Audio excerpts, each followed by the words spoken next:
Buenas noches, padres de familia. Es un placer que estén aquí acompañándonos a través de Zoom. Ya Miguel habló un poquito de dónde es. Sin embargo, pues creí muy importante que ustedes tomaran ese taller, que dicho sea de paso es sin costo. Entonces, muchas gracias, Miguel, por apoyarnos en ese sentido. Pues la intención es seguir trabajando a futuro de forma directa o indirecta. Y pues nuevamente muchas gracias, Miguel, por tomarte antes que nada el tiempo de hacer este taller para todos nosotros y espero sea de mucho provecho para todos los papás. Muchas gracias, profesor Javier Paul. Es un gusto, es un honor siempre colaborar con profesores entusiastas como usted. Para mí es un gusto, un privilegio que me inviten, que me consideren. Les reitero que mi segundo hogar fue Veracruz, incluso tengo muy bonitos recuerdos. En marzo estuve ahí, estuve trabajando un poquito ahí con el tenis y con gimnasia ahí por la iglesia de la Cabaña. A espaldas hay un gimnasio que es de un amigo. Ahí estuvimos trabajando en marzo igual un ratito. Entonces, normalmente voy dos o tres veces al año a Veracruz. Entonces, yo me siento en casa, tengo muy buenas amistades gracias al deporte ahí en Veracruz, ¿no? Y vamos a empezar hoy la presentación. Vamos a hablar más o menos una hora. No quiero que sea un monólogo. Ustedes pueden preguntar en cualquier momento y en cualquier momento les vamos a dar respuesta a cualquier duda que tengan o al final con más calma, ¿no?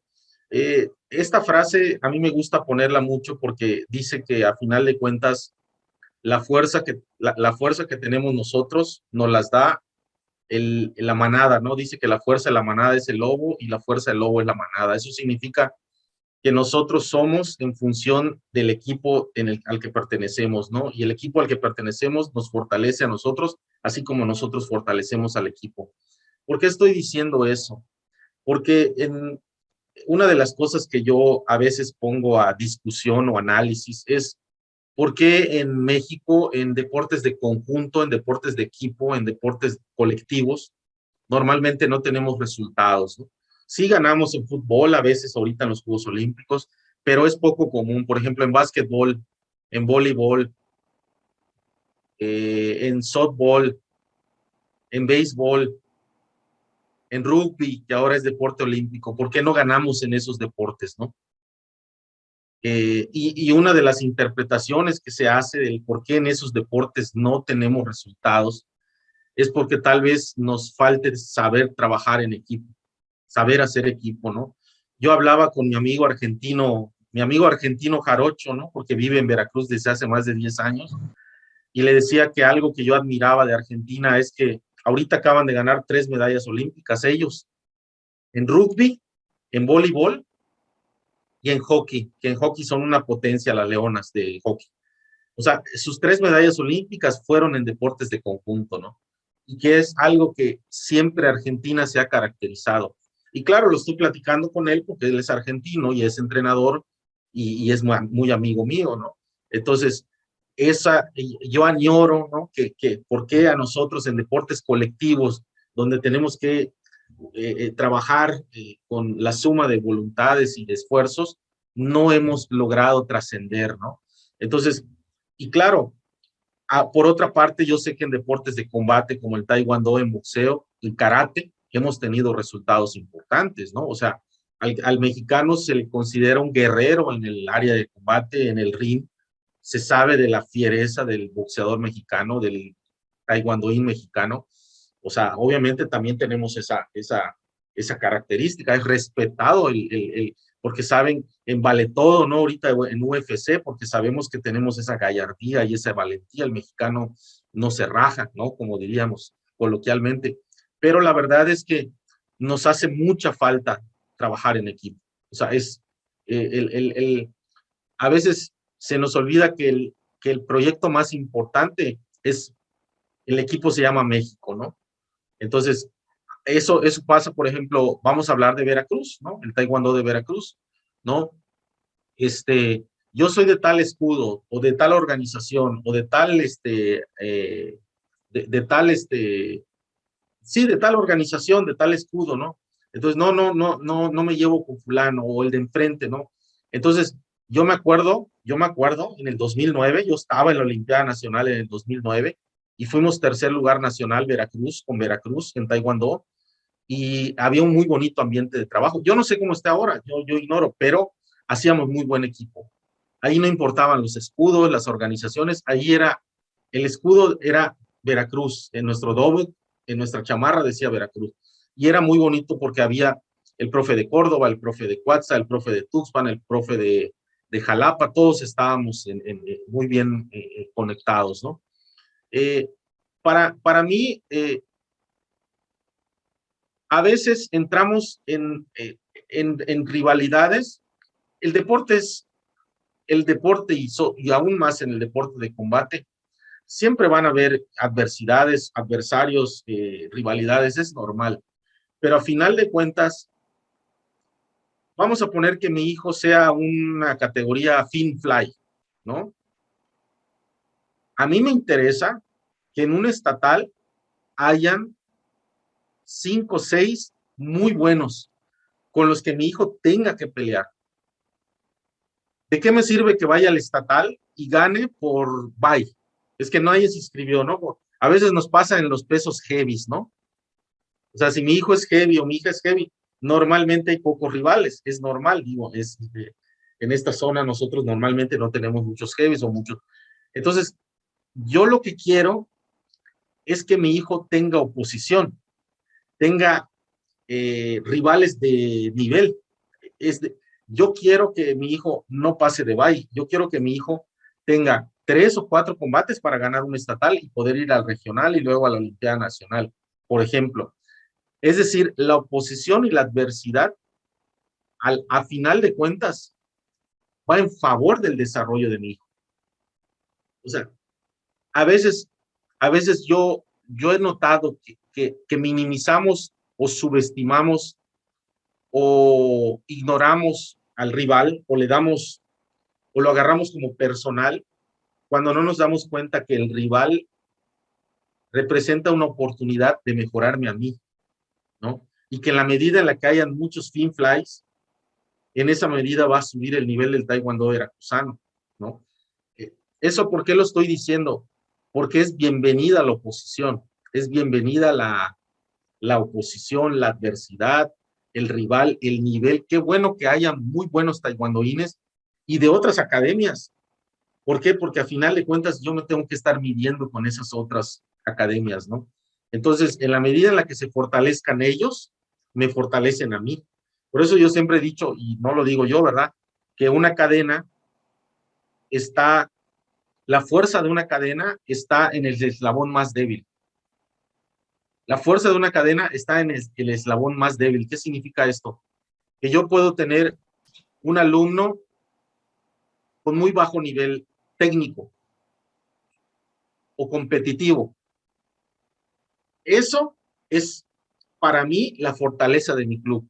O sea, que ese niño que no tiene técnicamente las mejores armas, yo pueda desarrollarlo, ¿no? O sea, y yo lo estoy hablando no solamente en lo técnico, sino también en la parte competitiva, en la parte humana, en la parte de que a final de cuentas, cuando mi hijo salga de la universidad o mi hija, va a tener que ir a una entrevista de trabajo donde hay 10 interesados y tal vez solo haya una vacante. O sea, es decir, tiene que aprender a competir. A donde hayan 10 que quieren lo mismo y solo hay una vacante. Entonces, por eso, el que se acostumbra a competir, pero al mismo tiempo a trabajar en equipo, es el que tiene más posibilidades de adaptarse a la vida actual, ¿no? Eso es fundamental. Sí, a veces me dicen, oye, pero es que tú hablas de que lo importante es eh, la superación personal, que él logre el éxito y el triunfo, sí, pero ningún éxito y ningún triunfo se va a lograr solo. Los grandes éxitos y los grandes triunfos siempre se logran por un trabajo de equipo.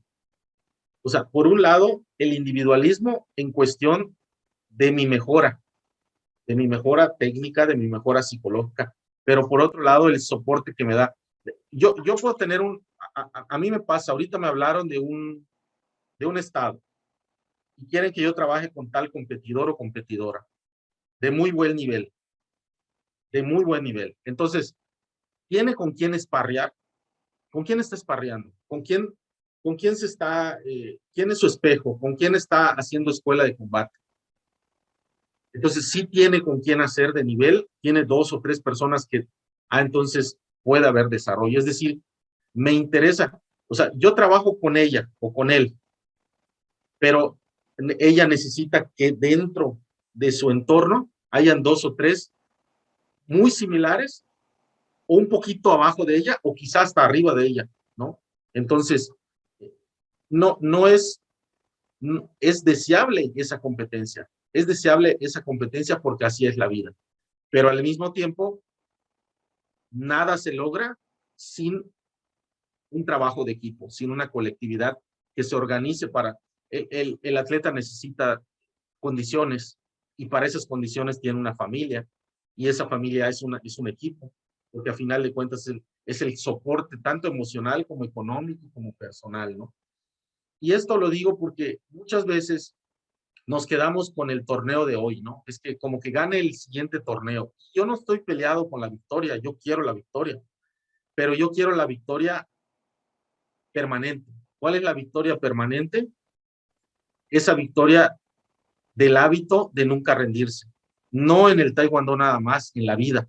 O sea, la persona que se esfuerza por el premio, es decir, que lucha por la medalla de oro, puede ser que la consiga o no, porque hay otros factores externos que no puede controlar, pero lo más importante es que ese hábito de esforzarse lo tiene introyectado y lo va a llevar a su vida. Si se esforzó por la medalla de oro, seguro se va a esforzar por el examen de admisión a la universidad, seguro se va a esforzar para la vacante del puesto que está buscando cuando egrese de la universidad, seguro se va a esforzar para escalar profesionalmente. Entonces, ¿por qué? Porque si ya tiene el hábito de esforzarse por una medalla de oro, ese hábito lo va a transferir, lo va a trasladar a su día a día, a su vida cotidiana, a su vida personal y a su vida familiar. Entonces, no es tanto la victoria por sí misma. Hasta las medallas, yo digo, hasta las medallas olímpicas, yo le pregunto a algunos amistades que son medallistas olímpicos y pues la medalla del 68 de Joaquín Rocha ya está hasta oxidada la medalla, ¿no? Entonces no es la medalla, sino es lo que, lo que te quedó de aprendizaje, de hábitos, de vida después de la medalla, ¿no?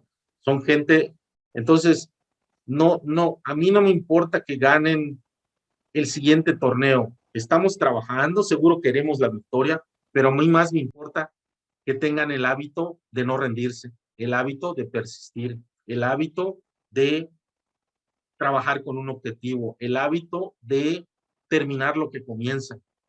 Entonces, esos hábitos son más que el resultado del próximo torneo. Seguro que son más importantes, porque el torneo al año siguiente, es más, los próximos Juegos Olímpicos, pocos se van a acordar de quiénes ganaron ahora. Si yo les digo, ¿quién fue el medallista olímpico de Sydney? Pocos me van a decir, pero esos hábitos y ese estilo de vida, de esforzarse, de querer, de persistir, eso se va a quedar para siempre en la persona, ¿no? Algo muy importante para mí es que yo nunca, eso a veces he tenido dificultades para explicarlo, ¿no? De que, ¿por qué no les hablo de ganar, no? Y no es que yo no quiera que ganen, sino que mi enfoque está hacia el esfuerzo, hacia lo que sí controlan. Porque les voy a decir algo, tú puedes dar un extraordinario combate y perder. ¿Por qué? Porque el juez te amonestó al final y no era amonestación, que quizás está una injusticia y se te fue el pase a medallas. Entonces, si yo me quedo con eso, pues obviamente voy a estar supeditado, es decir, voy a estar condicionado a un resultado. Y yo no puedo depender de un resultado para ser feliz. Yo no puedo depender de una medalla para tener bienestar en mi vida. Mi bienestar y mi felicidad no dependen de la consecución de una medalla. Dependen de los hábitos y las actitudes y los valores que yo tenga como persona. Esa es la medalla de oro más importante. A eso le llamo yo la medalla permanente, ¿no? La gente que tiene buenos hábitos y actitudes y valores para su vida y que lo transfiere a cualquier parte a cualquier área, a cualquier ámbito de funcionamiento, ¿no? Entonces, ¿por qué digo que si no gana a los 12 o si no gana a los 14, ¿no? Aquí pongo una estadística, ¿no? El promedio de edad de un seleccionado nacional de Taekwondo es una estadística real que yo saqué con la selección. El promedio de edad de un seleccionado nacional de Taekwondo es de 24 años. Fíjense, entonces yo a veces estoy obcecado, estoy obsesionado porque a los 12 sea campeón nacional. Cuando el promedio de un taekwondoín mexicano en selección es de 24 años. Entonces, a veces no es que no me importe o no me interese, sino que a veces hay que darle tiempo al tiempo, hay que esperar los procesos, hay que entender que para llegar a una selección nacional, sí pueden llegar a los 17 años. Hemos tenido casos. Óscar Salazar tenía 17 años cuando llegó a la selección nacional y hay casos más recientes, ¿no? Damián Villa tenía 18 años cuando llegó a la selección nacional. O sea, sí hay casos, pero cada caso es distinto y yo no puedo apresurar o presionar para que esos procesos sean. Es que ahorita la de Juegos Olímpicos tenía 17 años y ganó.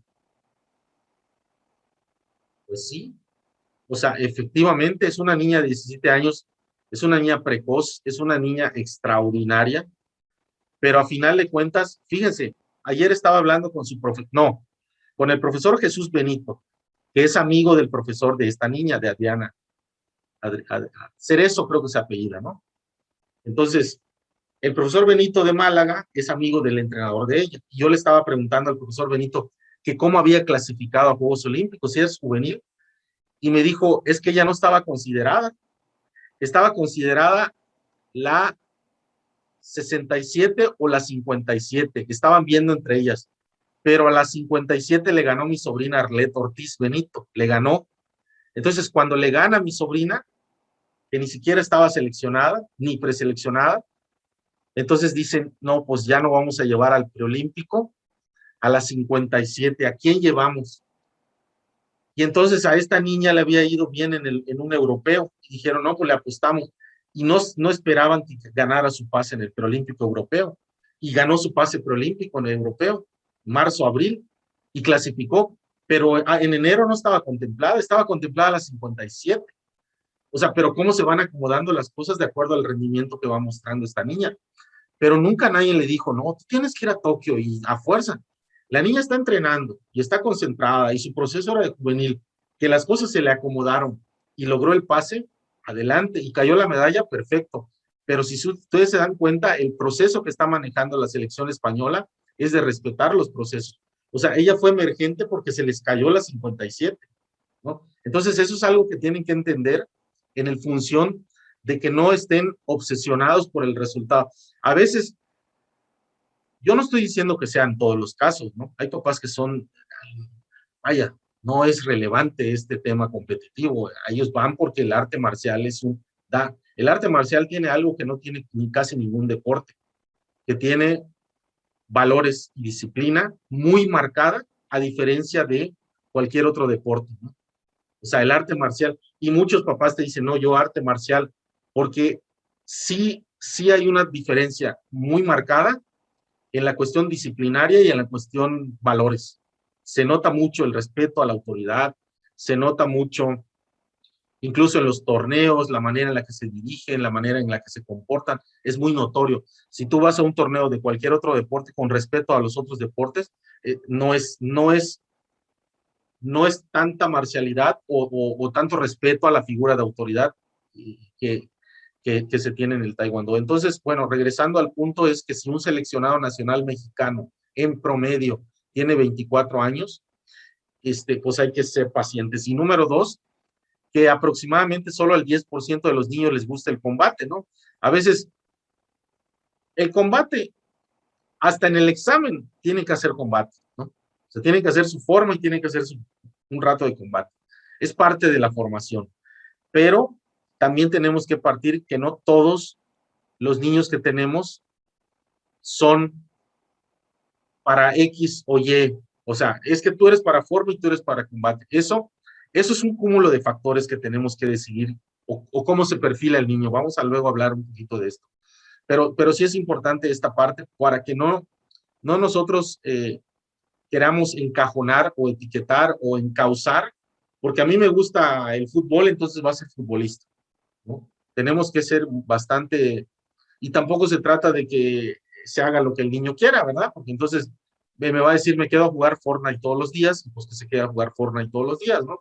O sea, ni tanto de que yo lo restrinja a que a fuerza tiene que hacer X deporte, ni tanto a que haga lo que él quiera y que tenga todas las tardes libres, ¿no? Ese es un balance el que tenemos que encontrar. Eh, bueno, el taekwondo, porque es una metáfora para la vida, pues obviamente porque eh, eh, es un combate, ¿no? Es un combate. Si yo no le pongo atención a mis hijos, estoy perdiendo el combate. Si yo no escucho a mi esposa, estoy perdiendo el combate. Si yo no me involucro en las actividades de mi hijo, estoy perdiendo un combate, ¿no? Es decir, el taekwondo nos enseña que como en la vida es un combate donde nosotros tenemos que hacer un esfuerzo para cumplir o para desarrollarnos y desempeñarnos de manera óptima, ¿no? O sea, el taekwondo es una escuela de vida porque lo que aprendemos en el área, lo que aprendemos en el dojan, lo que aprendemos en el tatami, lo que aprendemos en la competencia, en el examen, son aprendizajes de vida, ¿no? Por eso si mi única razón para jugar es ganar, entonces esto es una pesadilla, ¿no? O sea, hay una frase que dice Vince Lombardi, creo, que dice, ganar, ganar no lo es todo, sino lo único, algo así dice Vince Lombardi, o sea, como que él dice, ganar es lo único, ¿no? No hay nada como la victoria, ¿no? Como que, claro, yo lo entiendo porque Vince Lombardi era un entrenador, el entrenador más laureado del fútbol profesional, fútbol americano.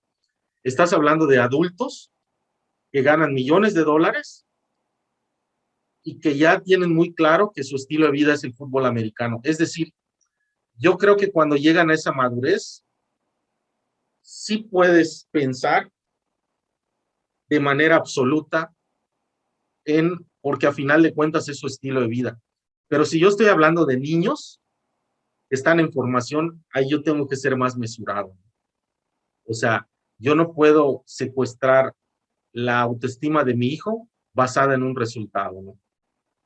Les vuelvo a reiterar, yo no estoy peleado tal vez con esa frase, más que contextualizarla al entorno en el que este entrenador tan laureado, porque Vince Lombardi es como si digamos aquí Nacho Treyes o no sé, un entrenador laureadísimo de aquí, son entrenadores legendarios, ¿no? Entonces decían estas frases, ¿no? Ahorita vamos a checar el chat para la pregunta. El taekwondo de competición es un entrenamiento para la vida, ¿no? Vencer nuestros miedos, vencer nuestros temores, el miedo a recibir un golpe o el temor a que no salga el resultado, ¿no? El vencer nuestros temores, el, el hacer las cosas a pesar de lo que tengamos en contra de la oposición. Hay una tipología de padres, ¿no? Que es correcta la frase que me ponen. Ganar no es lo más importante. Ganar, a ver, aquí tengo. No sé por qué razón, aquí está el chat. Ganar no es lo más importante, es lo único. Exactamente. Esa es la frase. Ok, vamos a regresar a la presentación. Me salí para ver el chat, no encontraba aquí. En este caso del tipo de padres, los padres entrenadores auxiliares. Los padres entrenadores auxiliares son los padres de familia que normalmente dan instrucciones. A veces el niño está en el examen o en el combate y el papá le está dando indicaciones. A veces son indicaciones técnicas. Y ahí el problema que podemos generar es que se cruza lo que le estoy diciendo yo. A veces me han dicho los papás, es que el profe no estaba, mi hijo estaba solo, entonces yo lo tuve que dirigir. Eh, Hay que ser muy cuidadosos porque si yo empiezo a dirigir a mi hijo, a final de cuentas, mi hijo va a tener dos referencias. El de entrenador que está, o tal vez en ese momento, pues a veces hay 3, 4 áreas y está en un área y no. Entonces a veces sí, es normal, se complica.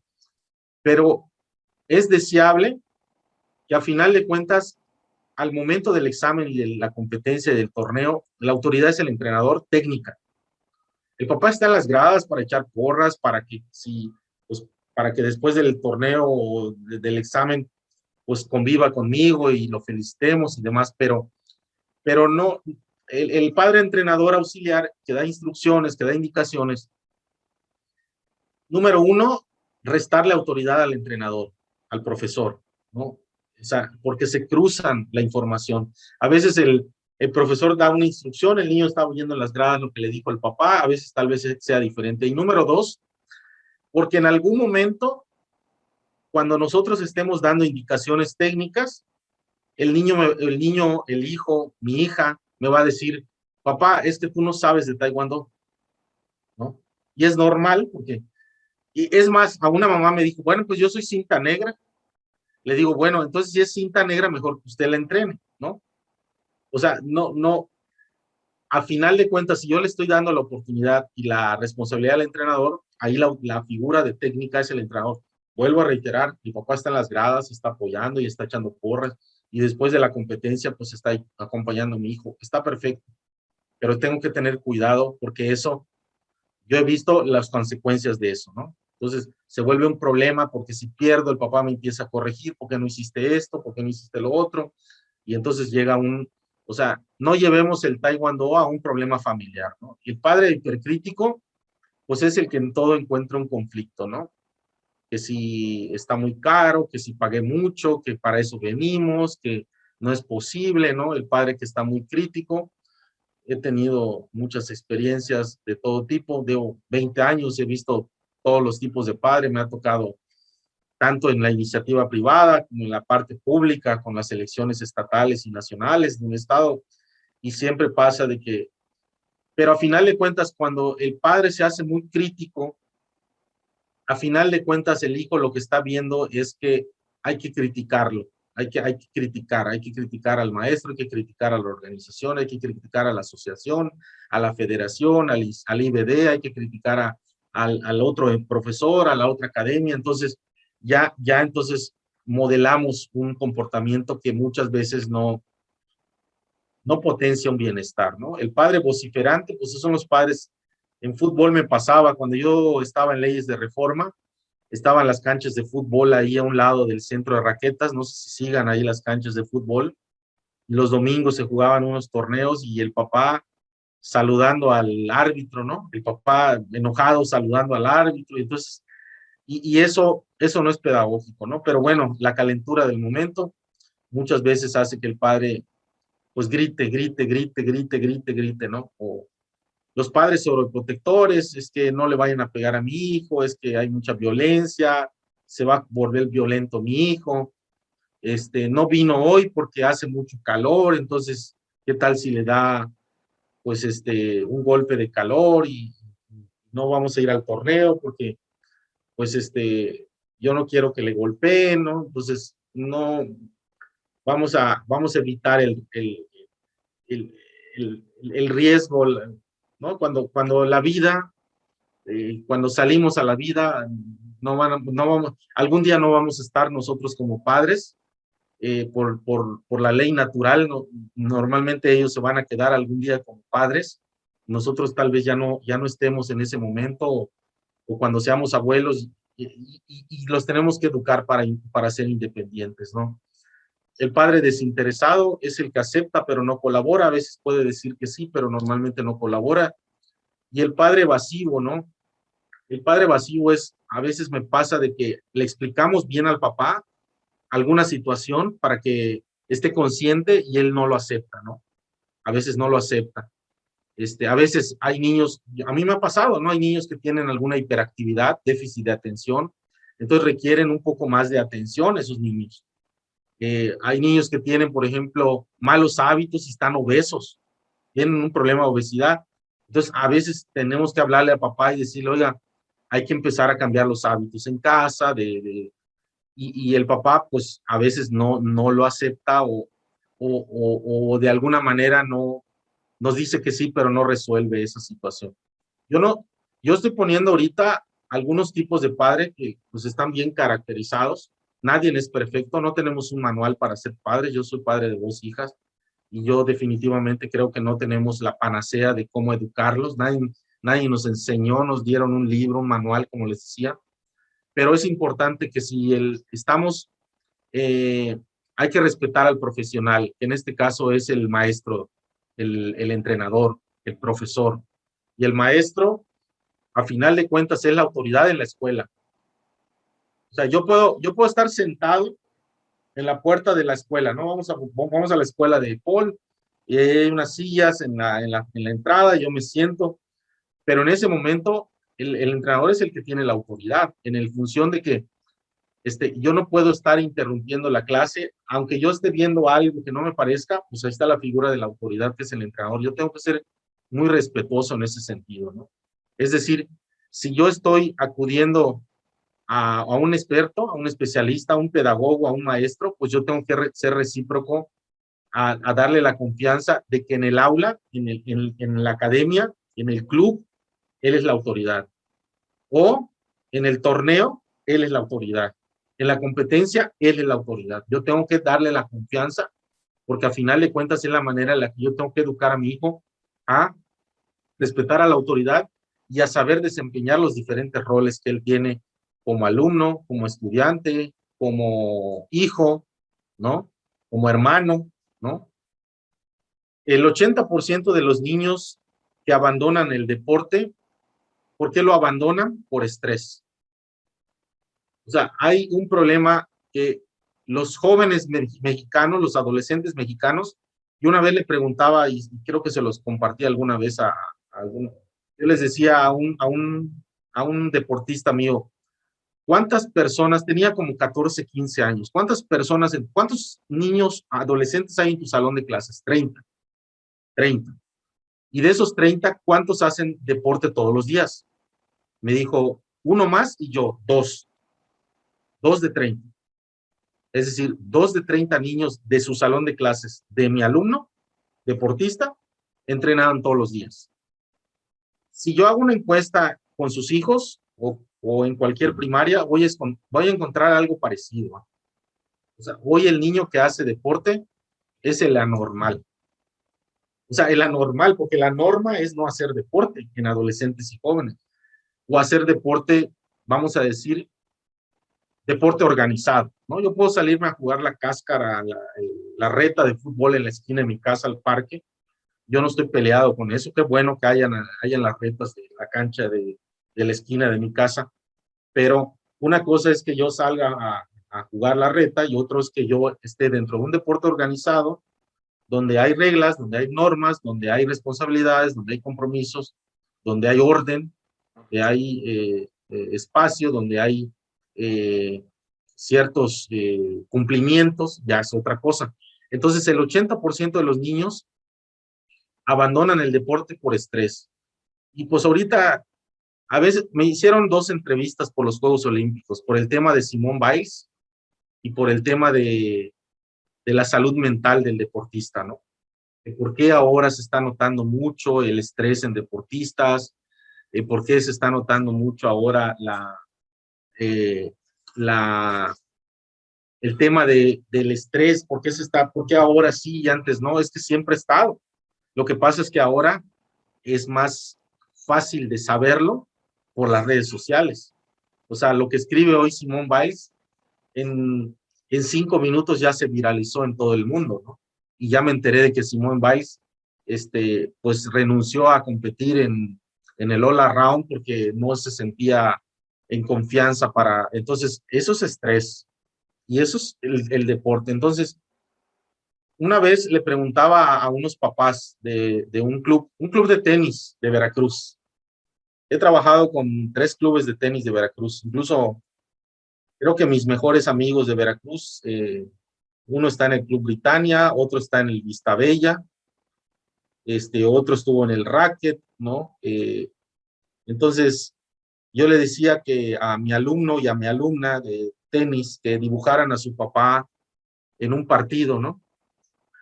Entonces, mi alumna me dibujó a sus papás durante un torneo, en un partido. Entonces, la hija pues tiene cara de enojo y tiene aquí como que pues, está como despotricando, pero en pensamientos, ¿no? La mamá muy nerviosa en las gradas y el papá marca bien, molesto, ¿no? Entonces, este ejercicio, fíjate, aquí está otro alumno mío, obviamente no sabemos qué nombre es, no sabemos de qué club es, pero bueno, eran unos tenistas de Veracruz. Ya cállate y vete, ¿no? Pero lo dice pensando. Y aquí arriba tenemos al papá que dice, vamos, pero vean la cara que trae como tachada, ¿no? Entonces, aquí tenemos otro, de un lado está la mamá, del lado izquierdo, del otro lado está el papá. Entonces, y aquí aparece abajo ella, ¿no? Yo, aquí abajito, al centro. Entonces, la mamá dice, juegas muy mal, vámonos o quédate, me da igual, ya me voy, no es posible. Fíjense, la mamá diciendo eso y vean la cara de la mamá, ¿no? Y el papá, está bien, disfrútalo, juega como sabes, no importa, da tu mejor. Y por otro lado, el papá, a las orillas, o sea, que juegue la bola a las orillas, o sea, dando una indicación técnica. Y el papá, por otro lado, no puede ser, ¿no? O sea, es decir, como que el papá es ambivalente. Por un lado, como que está alegre, una cara feliz, y por el otro lado, como que negativo. Esos dibujos me lo hicieron los niños, las niñas del club, cuando yo les pedí que dibujaran a sus papás en las gradas en un torneo, ¿no? Entonces aquí estoy yo del lado izquierdo, el niño se dibujó, la mamá que dice ya vete arriba, el papá que dice Ash, y este niño decía cállate y vete, ¿no? Como que está corriendo a sus papás de las gradas. O sea, como que ya se vayan o deseando que se vayan. Y aquí hay una niña o una alumna que tiene a sus papás tranquilos, mamá y papá los dos felices, muy bien, vamos muy bien. Entonces, lo increíble de este tema son 2 cosas, ¿no? O sea, no lo increíble. A ver, vamos a explicar un poquito. O sea, punto número 1 es que cuando yo hice este ejercicio, pues yo esperé, recogí todas las hojas y yo dije, bueno, vamos a ver cuántos niños o cómo dibujan sus papás. Entonces, increíblemente, de esos 15 o 16 niños, no les puse todos los dibujos porque pues les puse nada más 4 o 5 de los que representativos, ¿no? Pero encontré que muy pocos niños, creo que eran 2 o 3, dibujaron a sus papás contentos y alegres. Y los otros 13 o 14 niños, sus papás embroncados en las gradas. Incluso una, no lo puse acá, una me la dibujó con el celular y le dije, ¿pero por qué con el celular? Me dice, es que todo el partido se la pasa chateando en el celular mi mamá, ¿no? Entonces me dio mucha risa, ¿no? O sea, de que su mamá ni se sentaba en las gradas y nunca veía el partido, ella estaba en el celular, ¿no?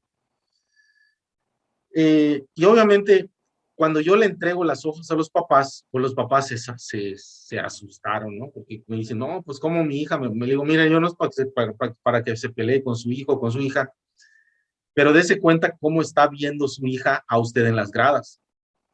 Que le sirva de ejercicio a usted para saber cómo puede ayudarlo más en las gradas, ¿no? Entonces, yo les expliqué y obviamente yo se los dejé muy en claro. O sea, estas hojas que les estoy dando es para que ustedes tengan un reflejo de cómo los están viendo sus hijos y que obviamente, pues no sé qué qué percepción o imagen tengan ustedes, pero es muy importante que ustedes vean el reflejo y cómo pueden ayudarlo mejor, ¿no? Y obviamente eso fue personal, individual a cada padre de familia. Yo no me interesó o sea, que de Juanito lo vean todos los papás, o sea, eso no me interesa ni es ético, ¿no? Y bueno, aquí yo creo que tiene mucho que ver con la comunicación, ¿no? La relación de Losada dice que por si vamos a decir alguna cosa negativa, que normalmente digamos 3 cosas positivas antes o después o en medio, ¿no? O sea, que la comunicación, esa es la relación de Losada, o sea, es la proporción 3-1. 3 cosas positivas y vamos a hablar de algo negativo o vamos a corregir algo. Esa es la regla, 3-1 o más, 4-1, 5-1, 6-1, cuando vamos a decir algo negativo, ¿no? Otro, enfocadas en sí mismo o enfocadas en el otro. Es decir, yo voy a tratar de que más que yo señale al otro, yo voy a decir cómo me siento. O sea, lo ideal es decir cómo me siento y más no señalar al otro. Es que tú estás haciendo esto. No. Cuando tú haces esto, yo me siento así. Ah, entonces estamos comunicándonos. Estoy enfocado en mí y no en señalar al otro. Es decir, cuando tú haces esto, yo me siento así. Entonces, ¿cómo podríamos ayudarme? ¿Cómo podríamos hacerle para que sea diferente? ¿No? Eso es muy importante. Enfocada en mí más que en señalar al otro. Y por último, indagaciones o propugnaciones. ¿Qué significa esto? O sea, es que tú me dijiste esto. Sí, pero es que antes hiciste tal cosa. Entonces cada uno está defendiendo su versión, su razón, su argumentación. Cuando cada uno está defendiendo su argumentación, es muy difícil iniciar un diálogo. Esto tiene que ver con los principios de la comunicación, con mi hijo, con mi esposo, con mi hermano, con mis alumnos. O sea, y aquí lo importante es preguntar. O sea, más que yo defender, es que yo veo que tú haces o dices a ver, no, ¿cómo es que estás haciendo esto? Explícame qué es lo que está pasando. No entiendo lo que estás haciendo. Ah, estoy preguntando. No estoy, no estoy afirmando, ¿no? Es que lo haces a propósito. No, a ver, es que yo siento que cuando haces esto, ¿qué es lo que está pasando? ¿Por qué hiciste esto? Explícame qué pasó antes o cuál fue la razón por la que hiciste esto. Entonces estoy preguntando, quiero saber, no estoy afirmando y defendiendo mi punto de vista.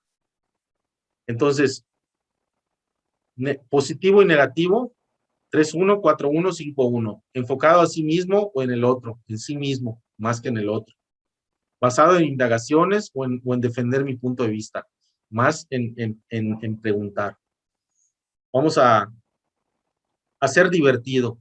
De 10,000 atletas de preparatoria y secundaria que se encuestaron en una investigación, ¿cuál fue la principal razón por la que entraron al deporte? Porque era divertido.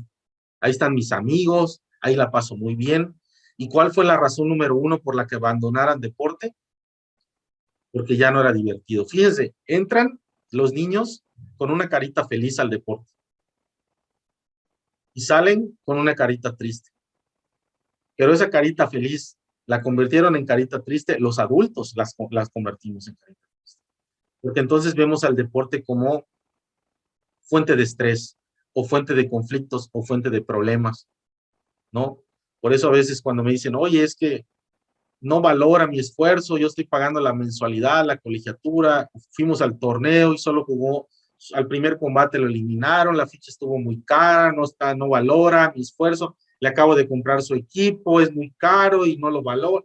Entonces, todo lo que estamos haciendo es meterle estrés a mi hijo. No lo va a valorar así, ¿eh? Créanme que yo le repito todos los días eso y no lo va a hacer más responsable. Se los firmo. Lo voy a tosigar y lo voy a fastidiar. Y va a decir, ya no quiero saber nada del taekwondo. Hay que tener mucho cuidado en la forma en la que hablamos. Pero bueno, vamos a hablar un poquito de cómo, ¿no? Entonces, sin diversión, pues no puede haber pasión, ¿no? Si no hay diversión en lo que estamos haciendo, algo no estamos haciendo bien. Yo le digo, ¿cuánta gente, cuánto adulto conoces? ¿Cuántos adultos conoces que amen su trabajo? El 2%. ¿Por qué? Porque la mayoría, pues, trabajamos por necesidad, ¿no? Otros trabajamos por vocación. Otros trabajamos porque es lo que estudié, profesión, la profesión o el oficio, ¿no? Yo soy carpintero, o soy mecánico, está bien, un oficio, una profesión, soy ingeniero. Pero entonces, ¿cuántos hacemos las cosas porque nos nace, por vocación? Eso es lo que tenemos que, yo quiero que mi hijo sea así, el de ustedes también. Yo no quiero que cada vez que se despierte para ir al trabajo, no esté de buenas, o esté apurado, o esté estresado. Yo quiero que todos los días se levante para ir al trabajo el día de mañana, con esas ganas de que está haciendo algo, con un propósito, con un sentido, con un significado, y sobre todo con una, con una vocación, con una vocación. Eh, ¿Qué es la iniciación deportiva? Pues es un proceso de preparación para otras etapas. Primero lo tengo que disfrutar. Les vuelvo a reiterar, ¿eh? Yo no estoy peleado con Luis Lobardi. Yo sé que cuando trabajaba con la Selección Nacional de Taekwondo, ahí estamos buscando el oro. Y es una responsabilidad tener un dobok de la Selección Nacional, así como en algún momento lo tuvo su profesor de ustedes, con Javier. Es una responsabilidad porque sales a ganar, a dejar la bandera en lo más alto. Ese es tu mayor orgullo, estar representando a tu país. Eso es lo más maravilloso que puedes tener a través del deporte. Pero, obviamente, para llegar a eso, a los 24 años, con esa madurez, es porque tuviste una etapa de iniciación muy bonita, que te mantuvo durante tantos años, ¿no? Que te mantuvo encendida esa llama, ¿no? Que te mantuvo esa llama de la pasión, de el entusiasmo, ¿no? Para que a los 24 años que llegaras a la selección, entonces sí, ahí estamos por resultados, estamos por rendimiento, y seguro que nos gusta la bandera en lo más alto, porque ya durante 10, 12, 14, 15 años ya alimentaste esa llama, ¿no? Bueno, el deporte lo podemos escoger por interés, por gusto, por necesidad o por capacidad, ¿no? Una vez le preguntaba a Romari Rivka, la mejor saltadora que ha dado México, que es veracruzana. Romari Rivka, así se llama el gimnasio del IBD que está abajo, que ya, creo que ya ni existe ese gimnasio, estaba muy deteriorado, pero el gimnasio se llamaba Romari Rivka, la mejor saltadora del récord mexicano, 2 Juegos Olímpicos, campeona panamericana. Y ella me decía que le gustaba más la longitud, el salto de longitud, pero que realmente el salto de altura le daba más fácil resultados a nivel internacional. Entonces dice, me gusta más la longitud, pero se me dio muy fácil la altura. Por eso me quedé por altura. O sea, ahí te das cuenta que la capacidad que ella tenía le permitió irse por lo que le salía más fácil, ¿no? Otros por interés o por gusto, otros por necesidad. Cuando digo por necesidad es que yo sé que hay niños con hiperactividad que a veces están los doctores, los neurólogos, los neuropediatras, recomiendan un deporte, ¿no? Un deporte donde hayan, por ejemplo, marcialidad, ¿no? Entonces, a veces es hasta por prescripción médica, ¿no? A veces hacemos deporte, ¿no? Algunas recomendaciones para los padres de familia, vamos a ampliar esto. Bueno, se ve muy claro, pero bueno. No me des instrucciones durante el torneo, por favor. Échame porras, ¿no? Échenme porras, pero no me des instrucciones. No, nunca intervengas, o sea, no dirijas ni intervengas. Ahí está el entrenador, el profesor, el profesional, y él es el que en la parte competitiva o del torneo, él es la autoridad y él es el que, en dado caso, si veo algo, pues se lo hago saber al profesor y ya él sabrá, ¿no? Si por alguna razón en ese momento no estuvo, o hay varias áreas y tuvo que ver a otro atleta alumno. No te pelees con mi contrincante, sus padres, sus entrenadores. A veces las porras se ponen un poquito agresivas, ¿no? Pero bueno, hay que cuidar mucho eso. He visto, una vez en un partido vi que se agarran a golpes 2 papás, ¿no? que eran opositores, ¿no? Entonces hay que cuidar mucho eso. No me regañes en público, no pierdas la calma y no reproches mis errores. No pierdo en el primer combate y salgo triste y yo espero un abrazo, no espero una recriminación, o es que no pateaste, es que no era mejor que tú, ya le habías ganado. Eso hace mucho daño, la autoestima, ¿no? Perdió, les juro, como yo les dije, yo no conozco hasta ahorita un deportista que levante la mano y que me diga, yo entré a perder a propósito, ¿no? Entonces, hay que entender que si perdió, el primero que le duele es a él y lo que necesita más aún cuando las cosas no salen bien es un respaldo y un apoyo nuestro, ¿no? Hay que divertirse, ¿no? Hay que divertirse, hay que sonreír. Imagínense, vamos a poner que yo ahorita llego con el profesor Javier ahí a Veracruz y voy a ponerles un ejercicio a sus hijos, ¿no? Les voy a poner un ejercicio. Dibujen a sus papás en las gradas o en las sillas o en un examen de taekwondo o en un torneo de taekwondo. ¿Cómo les van a dibujar sus hijos? Sonriéndose, alegres, echándoles porras o sufriendo, ¿no? No olvides que es solo un deporte y que solo soy un niño, ¿no? Estas recomendaciones yo no las escribo, o sea, están muy bien sustentadas en diferentes maestros, lo saqué de un manual para padres de tenis, ¿no? Donde daban muy buenos lineamientos y me gustaron saqué como una síntesis de las ideas, ¿no? Necesita infinitamente más a mi papá y a mi mamá que mi coach. El taekwondo es solo un deporte, ¿no?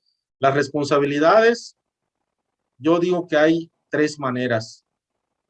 No es que sean las únicas. Estoy hablando de la etapa 1 es que el niño me ayuda, ¿no? La etapa 1 es que mi hijo me ayuda. Por ejemplo, me ayuda a preparar la cena, me ayuda a poner la mesa, o sea, porque está pequeño, él nada más es mi ayudante, ¿no? Es la primera etapa de la responsabilidad. La segunda etapa es, él lo hace solo, ¿no? Por ejemplo, él saca la basura solo, pero yo lo superviso, que amarró bien la bolsa, que metió todo lo que estaba de restos, ¿no? Bueno, ahí él lo hace solo, pero yo lo superviso. Y ya la tercera es que él lo hace solo. O sea, yo me puedo ir a trabajar y yo le digo, ¿sabes qué? Ya la comida está lista, nada más hay que sirve a tu hermano, a tu hermanito, y después me lavan los platos, entonces yo ya llego en la noche y veo que ya hizo todo. Entonces él ya es independiente. Realmente nada más soy un acompañador. Esos son los 3 niveles. Y claro, las responsabilidades van de acuerdo a la edad, ¿no? ¿Cuáles son los 3 pasos claros? Pues hay que definir la tarea.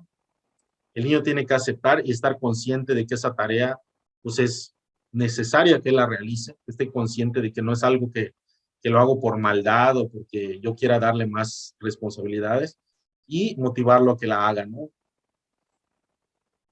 Es decir, aquí entran un poquito las cuestiones más, pero a cada edad corresponde una responsabilidad. Entre los 6 y los 7 años, ¿qué debe de saber hacer mi hijo? Esto debe de saber hacer. Esto lo saqué del método Montessori, donde están muy bien delimitadas pedagógicamente las responsabilidades por edad y por edad, ¿no? Es decir, pedagógicamente está sustentado por el método Montessori. Algunas de estas tareas, ¿no? A los 8 años, ¿qué debe de saber hacer, no? Son algunas de las cuestiones que debe de saber hacer, ¿no? A los 8 años. A los 9, 10 y 11 años, entre los 9 y los 11 años, ¿qué debe de saber hacer? Bueno, ya debe tener una organización propia de sus ahorros, sus ropas, ocultar sus cosas. Es decir, ya empieza a tener, y la última, entre los 11 y los 12. Son algunas. Yo nada más, no voy a entrar en detalles, esto nos puede llevar mucho tiempo. Yo quiero nada más que sepan que las responsabilidades tienen que ir acorde a la edad y la etapa de desarrollo de mi hijo. Que esas se van eslabonando, se van encadenando, ¿no? Ahí tenemos, ¿por qué tenemos que a los 15 años no nos ayudan? Porque desde los 7, 8 años no le di responsabilidades gradualmente. Entonces a los 15 ya es imposible que limpien su cuarto. porque ya 7, 8 años no lo hizo. Y ahora que es un caos el cuarto, ya es más difícil corregirlo. A los 15 años, porque desde los 7, 8 años no fomenté esa disciplina, ¿no? Entonces, esos hábitos se van formando a lo largo del tiempo, es algo fundamental. Y hay algo muy importante, ¿no? No puede haber formación en un sistema, en un entorno, en un ambiente injusto, en un ambiente tóxico, no podemos enseñar valores. Por eso, ahora que hubieron, ahora que los Juegos Olímpicos nos sacaron lo mejor y lo peor que tenemos en el país, ¿no? Lo mejor y lo peor, los Juegos Olímpicos de México. Lo mejor, pues el talento, el compromiso, la garra del competidor mexicano. Y lo peor, los conflictos internos entre federativos, que los procesos selectivos, que en ciclismo se pelearon que porque debieron de llevar a una niña y que no la llevaron. Entonces, sacamos lo mejor en los Juegos Olímpicos y sacamos lo peor. ¿Por qué? Porque no nos damos cuenta que lo que hagamos con una ciclista, lo que hagamos con un competidor de taekwondo, lo que hagamos con un boxeador, lo estamos haciendo con mi hijo, ¿no? Yo no puedo decirle a mi hijo, come bien, cuando yo tengo unos hábitos de alimentación pésimos. Yo no puedo decirle, es que mi hijo no dio el peso, lo tuvimos que deshidratar un día antes para dar el peso, pero todos los días mi Coca-Cola de 2 litros, ¿no? O sea, es muy difícil que yo enseñe buenos hábitos si yo estoy fumando diario. O sea, respeto a los que fumen y a los que tomen su Coca-Cola, pero si estamos buscando rendimiento, tenemos que ser consecuentes. Si estamos buscando resultados, tenemos que ser congruentes. Entonces, yo creo que ahí es donde nosotros, antes de decir, es que el maestro no lo bajó de peso o de repente mi hijo, no, es cómo yo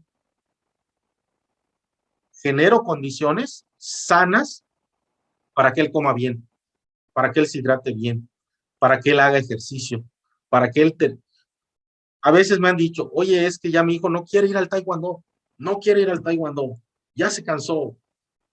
¿Sabe qué? Vamos a hacer un trato, que termine el curso escolar, que termine la temporada, que presente su examen, que ya, porque si mi hijo se niega a ir al taekwondo, ya se fastidió, está bien, pero hay un compromiso que hicieron de que iba a presentar examen en diciembre, se están preparando, el profesor ya le invirtió tiempo a su preparación de examen, aparte hay un torneo en noviembre al que ya habían hablado, ya se habían... Entonces mi hijo de repente ya no quiere ir ahora en agosto. Ahí sí yo tengo que apretar, ¿por qué? Porque yo le voy a decir, está bien hijo, pero termina tu compromiso, termina el año, termina el ciclo escolar, porque si no, cada vez que no quiera y renuncia al taekwondo, cuando yo lo meta al fútbol y haya mucho sol, va a renunciar al fútbol. Y luego cuando el examen se ponga muy difícil, va a renunciar en la escuela. Y cuando la maestra le llame la atención en la universidad, va a renunciar. Entonces, yo le tengo que dejar muy en claro que lo que empieza, ya empezaste la temporada, hijo, la vas a acabar. Y no lo estoy haciendo de maldad, lo estoy haciendo porque hay un compromiso.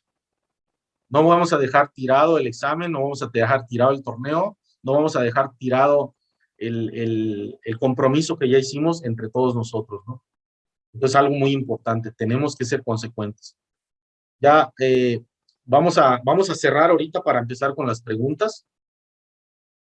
Y yo creo que esa parte esa parte de la empatía, ¿no?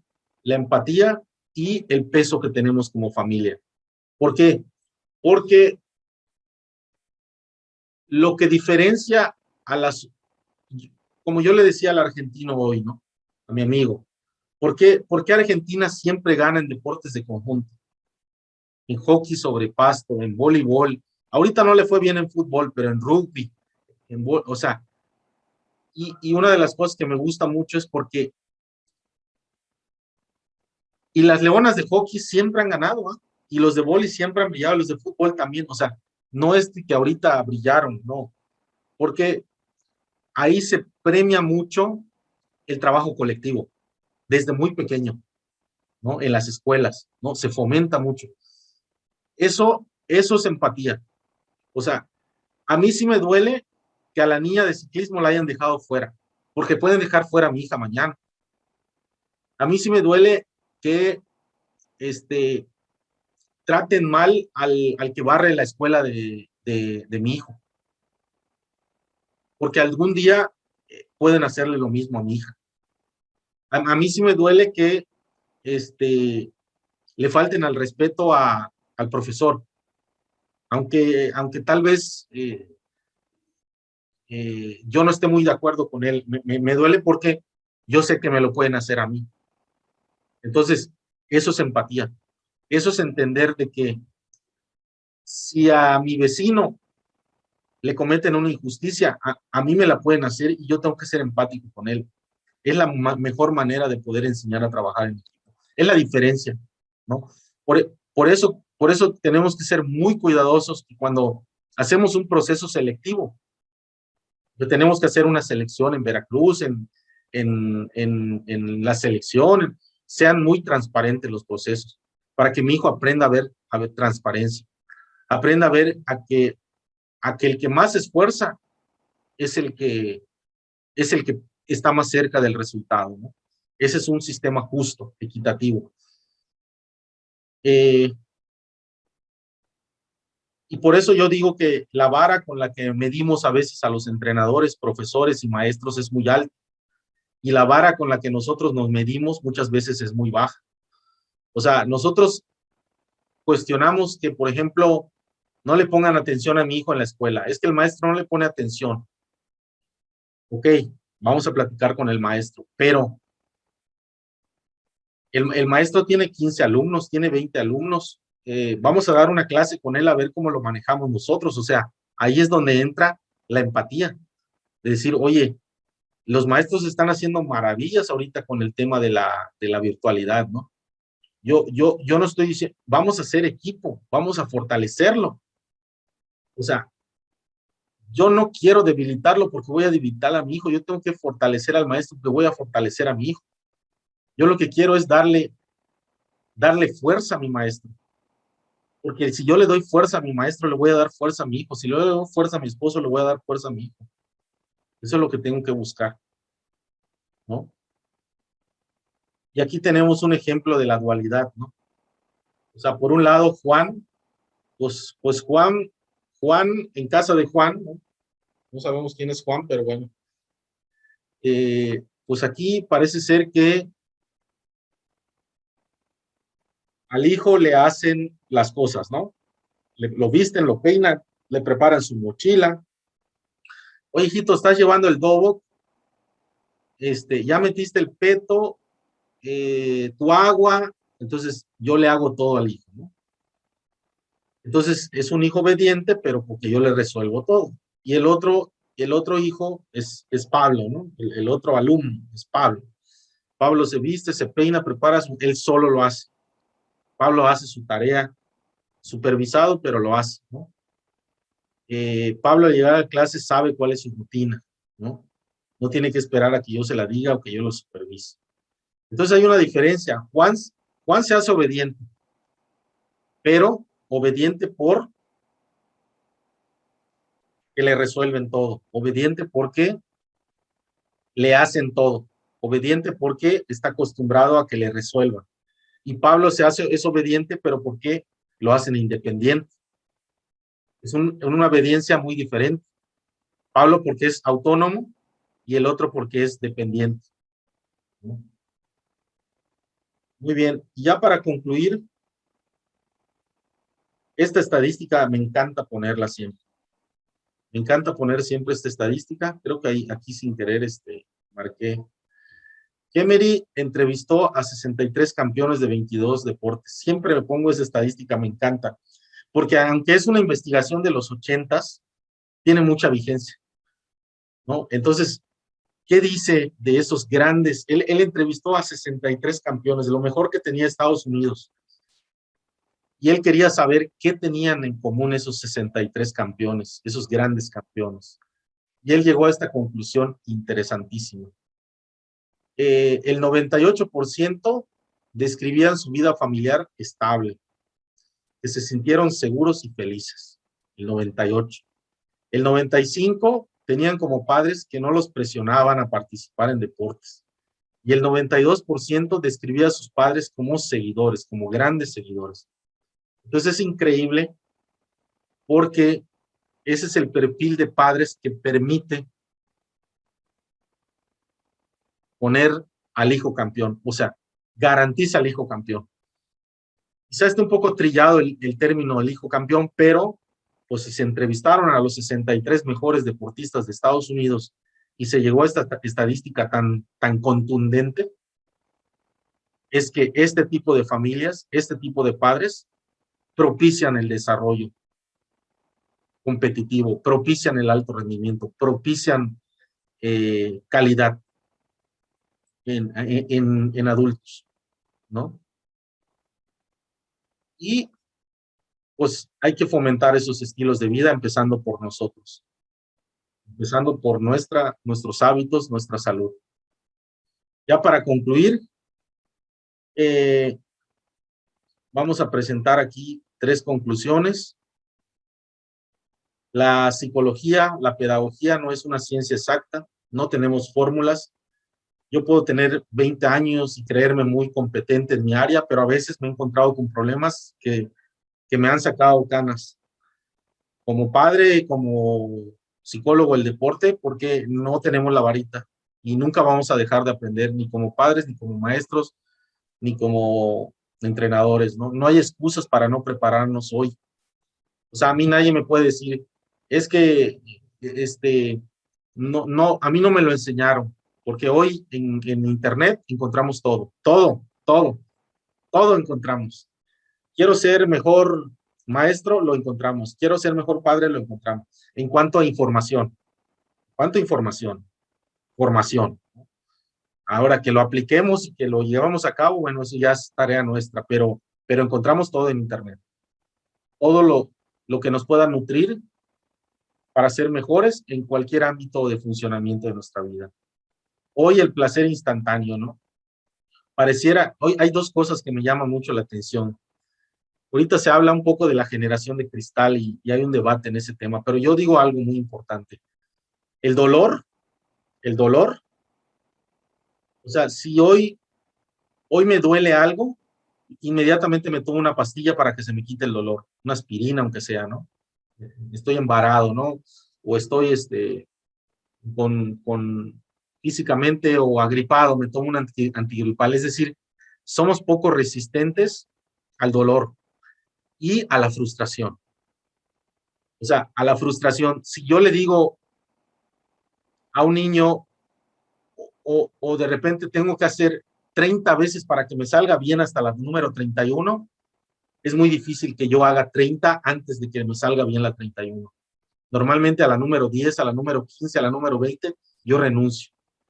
Entonces, en la medida en la que no toleremos el dolor, aprendamos a manejar el dolor y la frustración, siempre vamos a estar a expensas de nuestras emociones, de lo instantáneo, ¿no? Yo quiero que haya gente tolerante y resistente al dolor y a la frustración. Eso me va a garantizar que sea una persona persistente, que no se rinda. Esto lo decía Pato Álvarez, ¿no? Que él no hablaba con los papás porque decía que luego sabían más que él, ¿no? Fue 2 veces nombrado el mejor entrenador del mundo en tenis, ¿no? Y le reitero otra vez la estadística brutal, ¿no?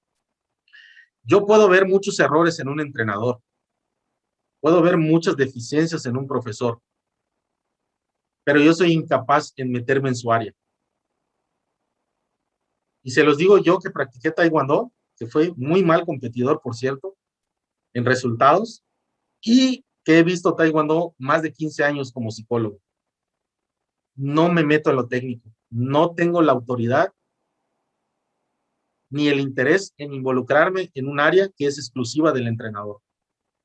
A menos que estemos haciendo un colectivo de análisis y podamos compartir algún feedback grupal o de manera acordada, pudiera ser, pero tenemos que ser muy respetuosos de nuestras áreas. Y por último, yo creo que si queremos hacer un cambio en nosotros, en nuestros hijos, en nuestra sociedad, ¿no? Tenemos que hacer un cambio en nuestra manera de de ver las cosas, ¿no? Una manera, en la forma de pensar. A mí me decía un entrenador de clavados, que por cierto anda en Veracruz ahorita, mi amigo Paco Rueda, me decía que estaba de vacaciones ahí, me decía que cuando le dijeron que su hija se iba a casar con un entrenador, le dijeron, no, no, búscate mejor un médico, un ingeniero, un abogado, pero un entrenador no, te vas a morir de hambre, ¿no? Entonces, hoy, hoy la profesión de maestro, de profesor, está devaluada y es la profesión más importante que tiene un país. Es la profesión más devaluada. Es la más importante porque todos en algún momento de nuestra vida, hasta en un preescolar, tuvimos que tener un maestro o una maestra. Entonces, yo siento que nuestra función, y lo estoy hablando por cualquier entrenador, profesor o personal a cargo eh, de la responsabilidad en la formación de un alumno. Y como dice Maite aquí, sí es cierto, padres protectores, en el caso de Juan y Pablo, pues Pablo autónomo, ¿no? Perfecto. Muy bien, me alargué un poquito más, pero bueno, les escucho, soy todo oídos, con mucho gusto. Estoy para sus preguntas, quejas, dudas. Con mucho gusto les escuchamos. Cualquier comentario que quieran compartir, adelante.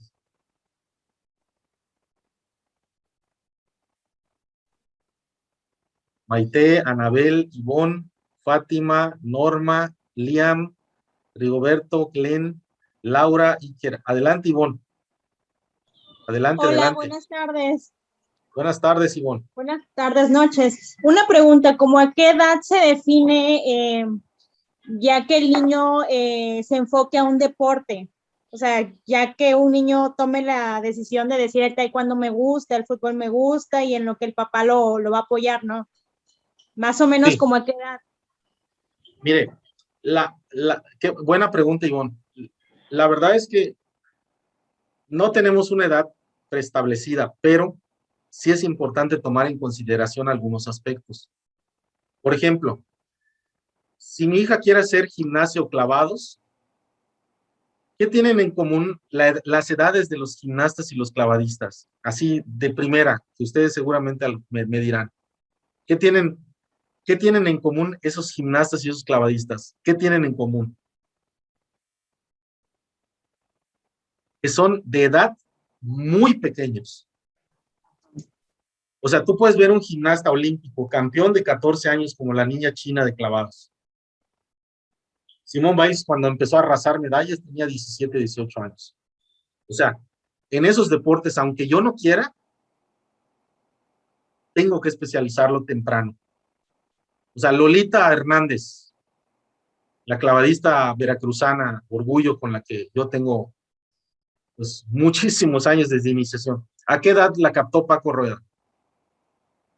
6 años, 7 años, ¿no? Entonces, esos deportes nos obligan, si queremos esos deportes, nos obligan en deportes por ejemplo, de resistencia, triatlón, maratón, ciclismo de ruta, en esos deportes podemos ser más viejos, viejos entre comillas, ¿no? En esos deportes podemos empezar tarde. Uno de los mejores maratonistas que tenía el país, Benjamín Paredes, que ganó el maratón de Nueva York y fue quinto lugar olímpico en el Atlanta 96, empezó a correr a los 27 años. Benjamín Paredes. O sea, la primera vez que empezó a entrenar tenía 27 años. Y fue quinto lugar olímpico y ganó el maratón de Nueva York. Porque el maratón, el ciclismo de ruta, el triatlón, pues son deportes donde tú puedes tener 35 años. Crisanto Grajales, jalapeño de, ¿qué edad tiene ahorita? Y compitió 34, no tiene ningún problema. Ya tiene 3 ciclos olímpicos, no tiene ningún problema. O sea, esos son deportes longevos. Puedes empezar tarde, boxeo, puedes empezar tarde a los 15, a los 18, empiezan tarde y a los 28, 30 dan resultados, ¿no? Es decir, yo más que decir una edad, es que si quiero un deporte de especialización temprana, como la gimnasia y los clavados, tengo que empezar temprano. El taekwondo ha tenido una característica actual. El taekwondo empieza a ser de especialización cada vez más temprana.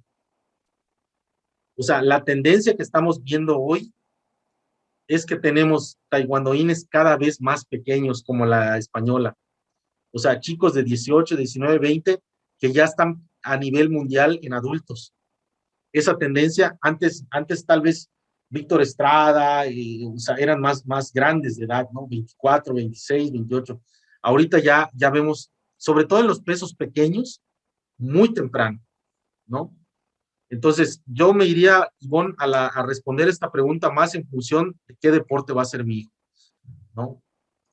Yo sí me iría mucho a eso. O sea, depende del deporte, es la edad en la que lo tengo que especializar. Gracias. Muy bien. ¿Alguna otra pregunta más?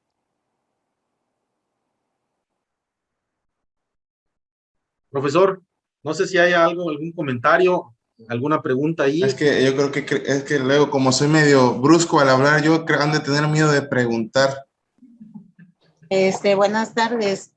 Buenas tardes, Bueno, Maite. yo apenas estoy incursionando en la disciplina, la verdad no conozco, desconozco mucho de ella, pero sí, todo lo que, bueno, lo que aquí se ha, compartido, lo que nos ha compartido, aparte de sus conocimientos que usted tiene, pues bueno, sí es una realidad todo lo que dice, ¿no? Acerca de nosotros como padres y pues también con los niños, porque si bien es cierto, a lo mejor yo he tenido la oportunidad de tener a mi hijo durante 20 y tantos años en el fútbol o 20 años en el fútbol, a 2 de ellos, y ahorita pues mi hijo decidió estar en esta disciplina. Y pues es el gusto de él, es algo que él prefiere o algo que tuvo el gusto de hacer o quiere prepararse. Y pues bueno, lo voy a apoyar porque yo, como les digo, ¿no? Todo lo que se hace por gusto, a lo mejor por algún interés en específico o a lo mejor por realmente llegar a un objetivo, ¿no? Que en este caso a lo mejor es llegar a unos olímpicos, llegar, no sé, muy alto, ¿no? A lo mejor no sabe mucho, pero se tiene que aplicar también porque, bueno, esto es conocimiento, es actitud, es gusto, es ganas, y bueno, esto implica muchas cosas, principalmente el apoyo también de los padres, porque bueno, ellos a lo mejor quieren, pero a lo mejor a veces nosotros no podemos, o a veces nosotros queremos y a lo mejor a ellos no les gusta, entonces bueno, vamos, aquí son muchas cosas, principalmente también el controlar en ellos las emociones, porque a veces nosotros podemos querer y nos emocionamos, como dicen, ¿no? Nos emocionamos en algunas situaciones.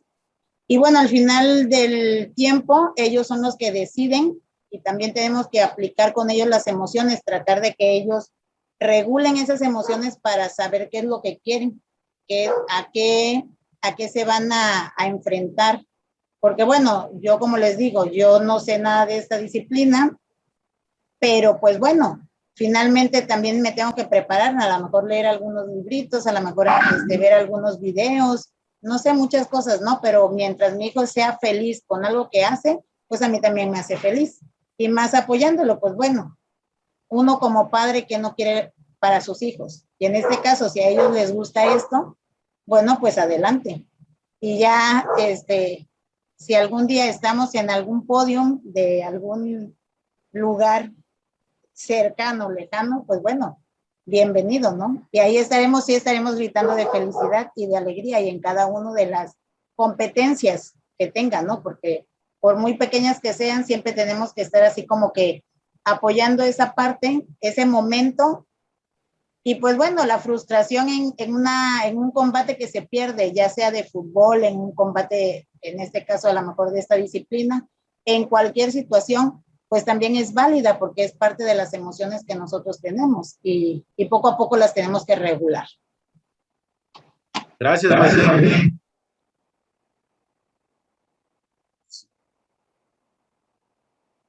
¿Alguno más, profesor? Javier Paul.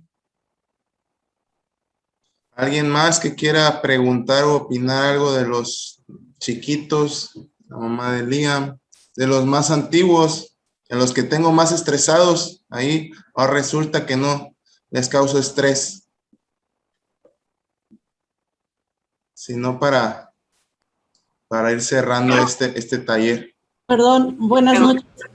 Pues Buenas noches. únicamente me gustó bastante, que me quedó bastante claro que esto es un trabajo de equipo, que pues estamos alimentando la cultura del esfuerzo a nuestros hijos para en todos los sentidos de la vida, ¿no? Educacional, deportivo, hasta emocional, se van a tener que esforzar en algún momento con las chamacas, pero les estamos enseñando que no hay recompensa inmediata, que para que lleguen a la medalla, al nivel, al título, tienen que esforzarse mucho, mucho, mucho tiempo, y nosotros tenemos que ir a la par de eso, y eso me súper encantó, porque yo pensé que estaba presionando de más a Emiliano y veo que no es tanto. Eso se lo dejo al profe, que lo estrese él, yo no. Gracias, estuvo muy interesante, muchas gracias. Gracias, Glenn. Y fíjate, aquí que mencionas algo importante, Glenn, y el profesor Paul dijo del estrés. Imagínense que tuviéramos una vida sin estrés. Tenemos resuelto todo: comida, vivienda, necesidades básicas, trabajo, todo lo tengamos resuelto. Y que tengamos hasta de más, ¿no? Que tengamos todo resuelto y de sobra. Y entonces, cuando tenemos todo resuelto y de sobra, normalmente es muy difícil esforzarse. O sea, es decir, yo tengo resueltas todas las necesidades básicas, me sobra dinero, me sobra, tengo mucho dinero, tengo todas mis necesidades cubiertas. Entonces, es muy difícil esforzarse cuando algo no te cuesta. Es que me heredó mi papá su fortuna, su herencia, o su negocio, su empresa. Es muy difícil cuando no te ha costado nada, o cuando lo has tenido resuelto todo, es muy difícil esforzarse. Por eso, aunque suene contradictorio, el no tener las cosas seguras, el no estar cómodo en una zona de confort donde yo me siento muy cómodo, me siento muy... Una de las cosas que yo cuestiono mucho es, ¿qué pasa con los burócratas, no? O sea, no estoy hablando, yo respeto, ¿no? Pero hay gente que trabaja, checa su tarjeta, se sienta en un escritorio y ahí está 8 horas. Y así pasan 30 años de su vida. Se jubilan y ya. Ellos buscaron una estabilidad, está perfecto, qué bueno. Pero a lo que yo voy es que nunca salieron de su zona de confort. Nunca se atrevieron a hacer tal vez algo nuevo, algo mejor. No. Yo respeto, cualquier profesión o cualquier oficio, cualquier trabajo es respetado, pero sabemos que la única manera en la que podemos crecer y desarrollarnos es atrevernos a salir de nuestra zona de confort, a atrevernos a hacer algo nuevo y distinto. O sea, yo puedo ser el campeón estatal de Veracruz 10 años, pero eso no significa que sea el mejor competidor del país. Entonces, me arriesgo a ir a un nacional y ahora soy el campeón nacional 10 años, pero eso tampoco me va a garantizar ser el mejor competidor. Me arriesgo a salir del país a competir. Entonces, en la medida en la que nosotros, y ese arriesgarse significa que salga de mi zona de confort, y 2, que yo tolere el estrés. Porque una vida sin estrés es una vida aburrida. Tengo todo resuelto. Salgo, me voy al trabajo, regreso, como, me baño, duermo. Al día siguiente lo mismo. Es una vida sin estrés, pero es una vida aburrida. Es una vida sin proyección, sin visión. Entonces, por eso se habla del estrés bueno, ¿no? Del eustrés, porque el estrés en buena dosis, en una dosis adecuada, nos ayuda a salir de nuestra zona de confort, a romper nuestros límites y atrevernos a hacer las cosas. El estrés es necesario, es bueno, y tenemos que saber gestionar el estrés. El estrés necesario para atrevernos a hacerlo. Pues muchas gracias, profesor Javier. Si hay algún comentario más, a sus órdenes, y si no, pues le cedo la palabra.